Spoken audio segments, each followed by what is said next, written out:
a day ago, I got an email from Academia.edu informing me that a paper that I had written 10 years ago had been turned into a podcast, AI-generated podcast. And when I went in and listened to it, the voice was introduced as a founder of the Academia.edu. And when I checked, it mentions that, yes, indeed, his voice was cloned. And it's basically reading papers of academics as podcasts.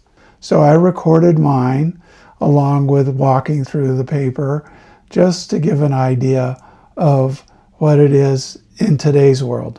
Welcome to another edition of In Depth with Academia, your go-to podcast for diving deep into the world of academic research and discoveries. I'm your host, Richard Price, CEO of Academia.edu, and today we're embarking on a fascinating exploration of educational technology through the lens of hackathons. If you're new here, remember to hit that subscribe button and maybe grab a cup of coffee while you're at it, because today's topic is as stimulating as it is significant. So, let's get into the heart of the matter. The paper we're dissecting today, written by John During, is called Project-Based Learning Kickstart Tips, Hackathon Pedagogies as Educational Technology. I mean, why do hackathons matter in education? Isn't that a question worth pondering?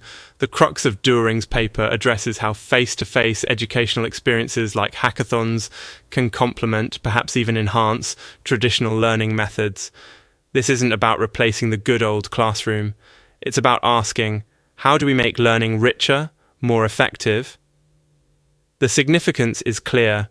If we can harness these dynamic, technology-driven environments, the potential for student engagement and learning outcomes is, well, it's pretty significant. The paper isn't prescribing hackathons as a one-size-fits-all solution. Rather, it views them as a catalyzing element in academia. It's all about kickstarting projects, themes, and interests, giving students a platform to shine. Now, listeners, don't misunderstand. This is not just about students becoming tech wizards overnight. Rather, it's about cultivating a culture of learning and exploration. Isn't that exciting? Now, let's pause for a moment, because something During said got me thinking about teaching styles. Isn't it funny how the more we embrace these new tools, the more the role of a teacher evolves from a traditional lecturer to a facilitator or observer? I mean, instead of just conveying knowledge, the teachers become alongside participants, observing, guiding, and learning themselves. This idea of reshaping education excites me. As During notes, teachers can use hackathons as a benchmark tool to observe students, gauge their skills, anticipate challenges, and adapt their methods to elevate learning like a symphony in its crescendo, guided and beautiful. But it's not all rainbows and unicorns. The reality is, execution of hackathons in educational curricula requires careful planning, ensuring the experiences are meaningful and well integrated. Are we just organizing chaos, or is it structured creativity, maybe a dash of both? There's a certain magic in this ethos of self-organization and problem-solving within a compressed time frame that sets the stage for learning beyond the ordinary.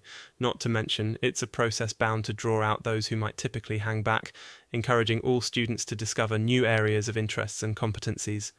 Listen, if hackathons genuinely enhance course design and learning objectives, there lies immense potential to foster creativity and competency in measurable ways.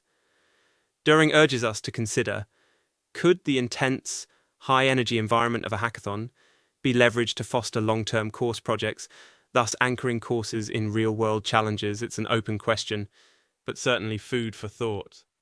As we wind down today's exploration, remember, folks, academic research, like During's paper, is about presenting paradigms to consider, not irrefutable truths.